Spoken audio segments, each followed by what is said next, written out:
Bon, écoutez-moi. Ils ont pris ton nom, ok? Ils sont allés voir un marabout, un féticheur, ok? Pour qu'il fasse un médicament, ce qu'on appelle la pratique du cadenas, afin que tu sois enfermé, ton âme, ton esprit, ton bonheur soient enfermés dans un cadenas jeté quelque part pour que tu ne puisses même pas réussir dans ta vie. Qu'est-ce qu'on fait alors? Parce que j'ai rencontré beaucoup de cas comme ça où les personnes ont suivi cet acte occulte. Par jalousie, elle allait voir un marabout quelque part. Il a demandé à ce que la personne envoie un tissu, un pagne, un habit, un tissu qui te représente, des cheveux ou des sourcils, quelque chose qui te représente.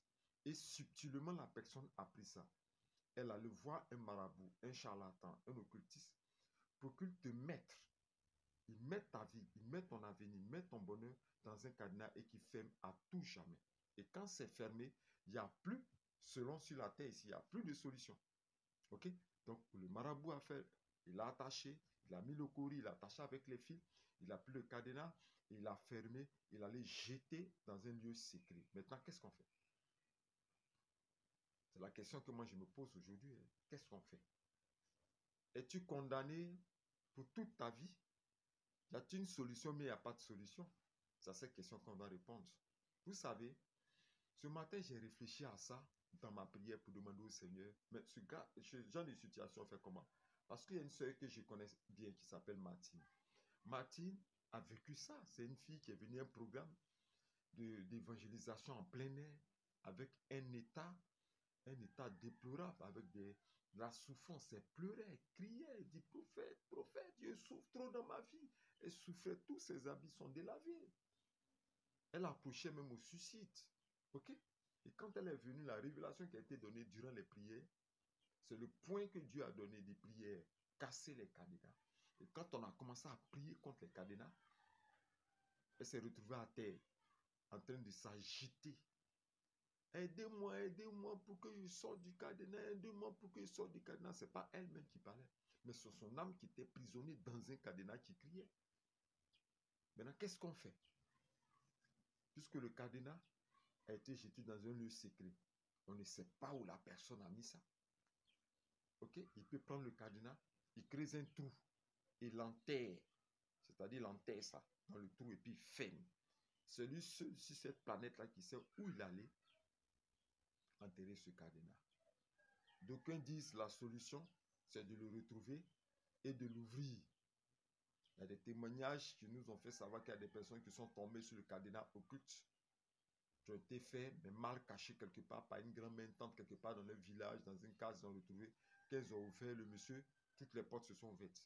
Parce que quand tu poses l'action, ils mettent ton bonheur à l'intérieur. Hein. C'est le plus haut niveau de la méchanceté. C'est la plus haute action maléfique de l'emprisonnement de la vie de quelqu'un, l'emprisonnement de son âme. Qu'est-ce qu'on fait maintenant? J'ai rencontré un frère, Jean aussi. Jean Félan.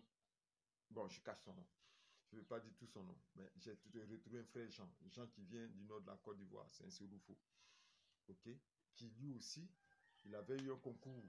Et durant la grâce que Dieu lui a fait, un concours qui était difficile, il devait aller véritablement continuer une formation, je ne sais pas, agricole, passer par le Burkina et aller faire une formation quelque part dans l'agronomie au Cameroun, quelque chose comme ça. Il a eu son concours, il devait partir. Malheureusement, il est tombé subitement malade. Et cette histoire est arrivée dans les années 2000. C'est loin, hein? C'est loin, dans les années c'est pas 90, 91, quelque chose comme ça. Donc, ce frère est resté malheureux. Il est tombé malade, n'a pas pu faire le voyage. Il est resté soigné pendant 2 ans. La maladie ne finissait pas. Et après ça, il a perdu sa place là-bas. Il n'a pas pu partir. Et puis voilà, ils l'ont oublié, tout et tout. Tout est tombé à l'eau. Il a fait une suite de vie malheureuse et déplorable jusqu'à ce qu'il vienne, par la grâce du Seigneur, poussé par un ange à un programme d'évangélisation. C'est là aussi que j'ai connu ce frère Jean. Et dans la prière, lorsqu'on proclamait aussi, il a vu ce cadenas devant lui, il était en train de crier comme ça. Enlevez-moi du cadenas, enlevez. Mais c'était terrible, cette croisade d'évangélisation. Quand on a touché, briser les cadenas sataniques. Parce que le point de prière, briser les cadenas sataniques. Waouh, waouh, waouh, waouh, waouh. tombait de partout, ça tombait de partout. Libérez-moi, libérez-moi. On peut vous libérer comment? C'est Jésus-Christ qui a donné la révélation. Maintenant, il demande au Seigneur, mais qu'est-ce qu'on fait? Puisqu'on ne peut pas retourner le cadenas, les gens prennent le soin d'aller enterrer ça quelque part. Mais je vais vous dire quelque chose. En Jésus-Christ, il y a toujours une solution. Ça, il faut retenir ça, il faut mettre ça dans ta tête. Il y a toujours une solution. Ils peuvent le faire, aller jeter ça dans un fleuve. Mais Jésus-Christ va trouver une solution pour ouvrir ce cadenas. Ok? Parce que c'est une autre action prophétique. Une autre action maléfique qui a été faite. Vous savez, ils peuvent jeter quelque part, enterrer. Il n'y a plus de traces. Dans une forêt, l'enterrer, c'est fini.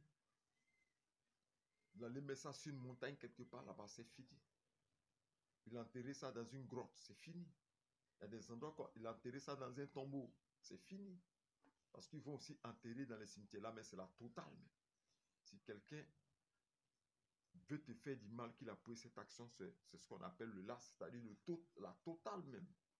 Aller prendre le cadenas de quelqu'un, et puis aller enterrer, tu as mis son âme dedans, tu as fait l'occultiste, attaché les fils, tu allais enterrer ça quelque part dans un cimetière, c'est la totale. La personne, ça veut dire que la personne doit mourir de manière dramatique. Et ils le font, ils font le mal avec joie.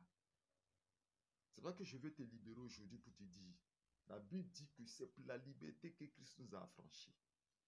Jésus-Christ est venu nous sortir de ce genre de situation qui est impossible. Quand c'est fait une fois, on dit qu'il n'y a pas de solution qu'à la mort de la personne. Mais il y a une solution, c'est Jésus-Christ. D'abord, il faut que tu puisses véritablement savoir ça.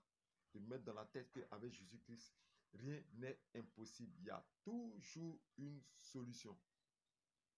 Et c'est cette solution que moi j'ai cherchée. Parce qu'ils ont jeté des cadenas dans les forêts.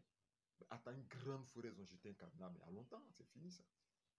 La clé là, jeté, même si quelqu'un retrouve ça quelque part, on n'a plus la clé.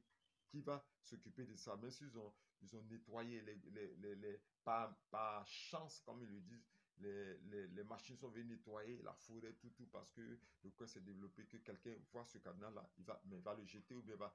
C'est impossible selon les hommes, mais c'est possible avec le Seigneur Jésus-Christ. Il est venu pour libérer les captifs. Il est venu pour affranchir les captifs. Il est venu pour briser le cadenas. Et je vous donne un conseil. C'est pour ça que moi, je ne me force plus les personnes qui me contactent pour les aider là. Moi, je suis prophète. Ok? Je ne force pas les personnes. Hein, ok? Parce que quand vous venez vers un médecin, il vous dit ce que vous devez faire. Il vous prescrit des médicaments. Fais comme ça, tu vas guérir. Mais la personne qui ne veut pas guérir et qui veut mourir dans sa maladie, le médecin ne peut pas le forcer à rester en vie. C'est sa manière de se suicider, peut-être par avarice ou par négligence, quoi, mais c'est sa manière de se suicider.